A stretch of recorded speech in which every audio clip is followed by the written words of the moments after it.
Halo teman-teman, jumpa lagi dengan saya Ari Hendrawan di dalam materi penyusunan soal HOTS untuk ujian sekolah.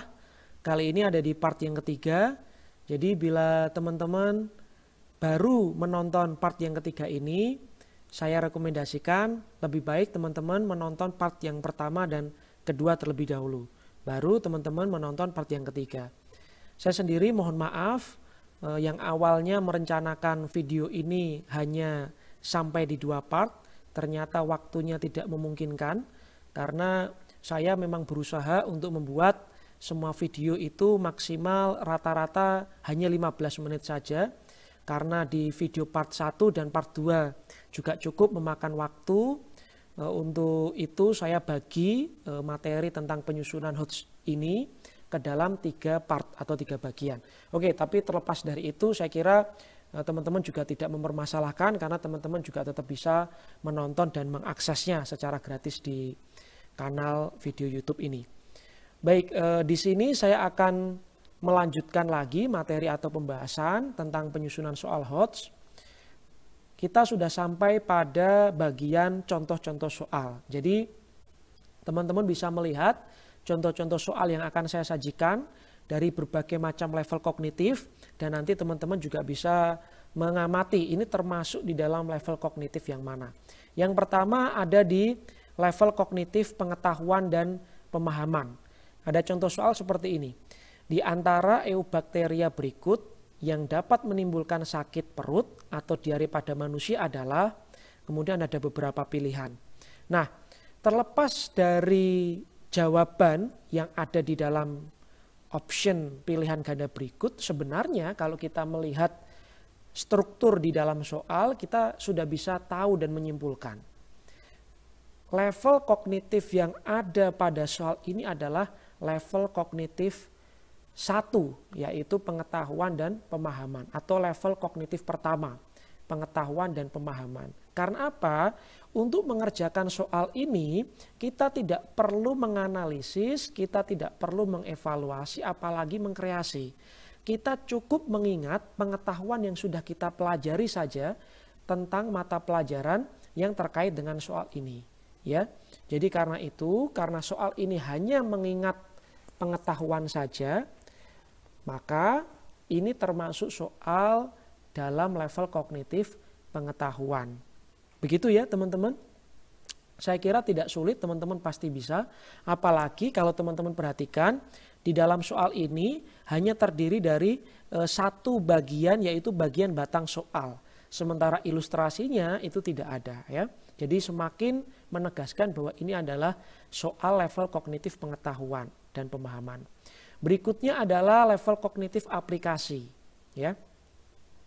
Oh ya, ini perlu teman-teman ingat, pembagian soal di sini hanya akan saya bagi ke dalam 3 level kognitif, yaitu level kognitif pengetahuan, level kognitif aplikasi, dan level kognitif penalaran ya. Jadi ini mengacu pada dimensi proses kognitif ini. Yang pertama adalah pengetahuan ya kan. Kemudian adalah aplikasi yang kedua, dan yang ketiga adalah penalaran ya. Di sini saya menyebutnya penalaran. Entah itu ada di level menganalisis dan seterusnya. Oke, saya lanjutkan lagi. Sampai di contoh soal yang kedua, yaitu contoh soal aplikasi atau penerapan. Ada sebuah soal, bunyinya jumlah uang yang beredar di masyarakat sebesar 100 miliar, tingkat harga umum yang berlaku 200.000, dan jumlah barang yang diperdagangkan adalah 5 juta unit. Maka kecepatan uang yang beredar menurut teori kuantitas Irving Fisher adalah titik-titik. Nah, di sini ada frasa kunci yang bisa kita gunakan untuk menentukan bahwa ini adalah soal pengetahuan, ini adalah soal penerapan. Jadi kita bisa melihat ini sudah ada ilustrasinya ya, sudah ada ilustrasinya. Kemudian di bawah ada batang soalnya ya. Tapi kenapa ini termasuk di dalam kategori level kognitif aplikasi atau penerapan? Karena di sini kita diminta untuk menghitung kecepatan uang, ya, menghitung kecepatan uang berdasarkan atau menurut teori kuantitas Irving Fisher, ya. Jadi kita diminta untuk menghitung kecepatan uang yang beredar menurut suatu teori. Dan karena itu ini termasuk level aplikasi atau penerapan. Karena apa? Di soal ini untuk memecahkan atau menjawab soal, peserta didik harus memahami teori kuantitas Irving Fisher, kemudian menerapkannya ya. Jadi ini masih ada di dalam kategori soal aplikasi ya, yaitu soal middle order thinking skills. Lalu kemudian bagaimana untuk soal di dalam level penalaran atau level HOTS? Nah, contohnya seperti ini Bapak Ibu atau teman-teman. Ada seorang pemain yang melakukan serangan ke gawang. Pemain yang bertahan berupaya untuk mempertahankan daerah pertahanan dan merebut bola. Penjaga gawang berupaya agar gawangnya tidak kemasukan bola. Perhatikan gambar berikut. Nah, ini menarik. Berarti di sini ada dua ilustrasi ya, teman-teman. Satu ilustrasi gambar, yang kedua adalah ilustrasi kalimat ya. Yang pertama adalah ilustrasi gambar, yang kedua ada ilustrasi kalimat ya. Berarti di sini ada ilustrasi visual, ada juga ilustrasi verbal. Kemudian di bawah ada batang soal. Dalam merancang strategi pertahanan, pemain-pemain manakah yang harus merebut bola dan menutup ruang apabila bola menuju ke arah pertahanan bagian kanan kiper. Nah, ini menarik. Berarti di soal ini dengan ilustrasi yang ada, jawabannya itu tidak secara eksplisit atau serta-merta ada pada ilustrasi. Tetapi kita harus bernalar untuk menjawab soal tersebut. Karena apa? Karena di sini tidak disebutkan misalnya posisi dari orang-orang yang ada di sini, posisi pemain-pemain yang ada di sini. Misalnya ini disebutkan kiper, ini disebutkan sebagai back ya kan, back tengah, ini wing back, itu tidak disebutkan. Ini juga tidak disebutkan sebagai striker. Jadi anak itu tidak langsung bisa menjawab soal ini karena jawabannya ada secara eksplisit di dalam gambar. Tetapi peserta didik itu harus bisa menalar terlebih dahulu, ya kan? Menalar terlebih dahulu mana yang menempati posisi bertahan, mana yang menempati posisi menyerang, kemudian mana yang memiliki fungsi untuk merebut bola, mana yang memiliki fungsi untuk mempertahankan daerahnya dari kepungan pemain lain misalnya atau tim lain. Nah, baru setelah itu peserta didik bisa menentukan pemain-pemain yang bisa merebut bola untuk menutup ruang apabila pemain bola memasuki atau menuju ke arah pertahanan bagian kanan kiper. Jadi sekali lagi, soal ini adalah contoh soal HOTS ya, yang menampilkan level penalaran di mana kita tidak hanya dituntut untuk bisa memiliki pengetahuan terlebih dahulu, memiliki pemahaman terlebih dahulu tentang posisi-posisi di dalam pemain sepak bola, cara kerja di dalam pemain sepak bola, tetapi kita dituntut untuk bisa mengevaluasi ya, kalau ada suatu permasalahan, bagaimana cara kita mengatasi permasalahan itu. Di sini permasalahannya adalah ketika ada pemain lawan yang menyerang suatu daerah pertahanan. Yang ditanyakan adalah pemain-pemain mana yang harus merebut bola untuk menutup ruang apabila bola menuju ke arah pertahanan bagian kanan kiper. Oke, seperti itu ya gambarannya. Yang berikutnya, nah di sini teman-teman bisa sambil tebak-tebakan ya. Saya tidak menyebutkan ini termasuk soal level mana, tapi teman-teman bisa lihat ya. Saya kutip soal ini dari video presentasi Ibu Raden Roro Herliani. Di sini bisa dilihat by RRH, itu adalah Raden Roro Herliani. Jadi ini soal IPA SMP ya. Perhatikan gambar jaring-jaring makanan berikut. Ada beberapa gambar jaring-jaring makanan. Di sini pertanyaannya adalah makhluk hidup yang berperan sebagai konsumen tingkat 2 adalah, nah soal seperti ini sudah tampak jelas. Ini adalah soal, coba tebak, soal level berapa ini teman-teman? Level pengetahuan, level aplikasi, atau level penalaran ya. Level 1, level 2, atau level 3. Betul, ini adalah soal level pengetahuan atau level pertama. Karena apa? Jawaban dari soal ini itu sudah ada secara eksplisit di dalam ilustrasi yang diberikan. Memang benar, ilustrasinya bagus, sudah ada ilustrasi soal, baru kemudian batang soal. Tapi sekali lagi, pengetahuan yang ditanyakan di dalam soal ini hanya sebatas mengingat ya. bukan atau tidak sampai pada tahap menganalisis, mengevaluasi atau mengkreasi. Oke, kita lihat soal yang kedua. Di sini perhatikan gambar, masih soal IPA SMP. Kita diminta untuk menyusun 2 rantai makanan yang terdiri atas 4 makhluk hidup pada gambar. Nah, ini termasuk soal yang berapa? Ini termasuk soal dengan level kognitif berapa teman-teman kira-kira? Yuk coba teman-teman bisa mulai menebak di dalam benaknya. Ya betul, ini termasuk level kognitif yang kedua. Kenapa saya sebut ini sebagai soal yang masuk ke dalam level kognitif kedua? Karena apa?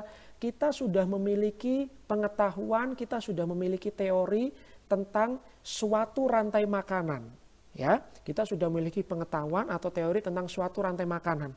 Di dalam soal ini kita diminta untuk menerapkan teori yang sudah kita miliki tersebut untuk menggambarkan suatu rantai makanan. Di sini terdiri dari 2 rantai makanan. Maka ini termasuk level soal aplikasi atau penerapan. Karena apa? Kita untuk menjawab soal ini adalah dengan cara menerapkan pengetahuan atau teori yang sudah kita miliki tentang gambar rantai makanan, kemudian kita menggambarkannya ulang untuk menjawab soal ini ya teman-teman. Jadi ini termasuk kategori soal level kognitif kedua atau penerapan.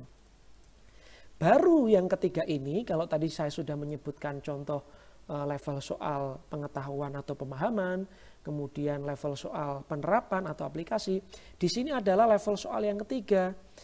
Tabel di bawah ini menunjukkan data populasi burung elang, ular, dan katak dalam satu wilayah selama 30 tahun. Nah, ini berarti ada ilustrasi, kemudian di bawahnya juga ada ilustrasi dalam bentuk visual, ada tabel di sini, jumlah populasi, kemudian tahun, di sini ada jenis hewannya atau faunanya, ada burung elang, ular, katak, kemudian di sini ada data populasinya. Tetapi ada dua bagian yang tidak diisi atau memiliki tanda tanya. Baru di bawahnya ada pertanyaan. Menurutmu di tahun 2020 apakah populasi ular dan katak meningkat atau menurun dibandingkan tahun 1990? Berikan alasanmu, gunakan data dari tabel untuk mendukung jawabanmu. Nah, ini tampak jelas. Ini adalah soal level penalaran. Karena apa? Yang pertama di sini sudah ada ilustrasi ya, berupa kalimat atau verbal, kemudian di sini juga ada ilustrasi berupa visual, dan di sini kita diminta untuk bisa membaca tabel ini secara baik. Tetapi tidak hanya membaca tabel secara baik dan jawabannya itu sudah ada di tabel, tapi justru di dalam tabel itu ada puzzle yang perlu kita selesaikan. Nah, cara menyelesaikan puzzle ini apa? Kita juga harus bisa memiliki atau mengkoneksikan pengetahuan kita terhadap pemahaman kita terhadap pengetahuan yang sudah kita pelajari sebelumnya. Oh, kenapa ya? Kok populasi ular dan katak itu di tahun 2000 meningkat? Oh, kenapa kok populasi ular dan katak di tahun 2000 itu menurun? Nah, kita harus bisa menjawab itu ya. Dan menjawab itu kita tidak mungkin hanya mengarang, tetapi kita juga harus punya basis pengetahuan. Artinya untuk menjawab soal HOTS, maka kita juga harus menguasai pengetahuan, pemahaman, dan juga aplikasi terlebih dahulu. Ya, jadi di sini jelas sekali bahwa bentuk soal dari contoh soal yang ketiga ini adalah soal level penalaran atau level HOTS. Ya. Begitu, mudah-mudahan teman-teman juga bisa memahami. Nanti jika memang ada pertanyaan, teman-teman juga bisa diskusikan atau menyampaikan di kolom komentar. Saya nanti akan sebisa mungkin untuk merespon. Oke, baik teman-teman, kita sudah memahami penyusunan soal HOTS termasuk contoh-contoh soalnya. Yang terakhir, bagaimana langkah-langkah kita menyusun soal HOTS? Yang pertama tentu kita harus menganalisis KD yang dapat dibuat soal HOTS. Kemudian menyusun kisi-kisi soal, selanjutnya menyusun stimulus atau rangsangan tadi, kalau bisa yang menarik dan harus kontekstual juga.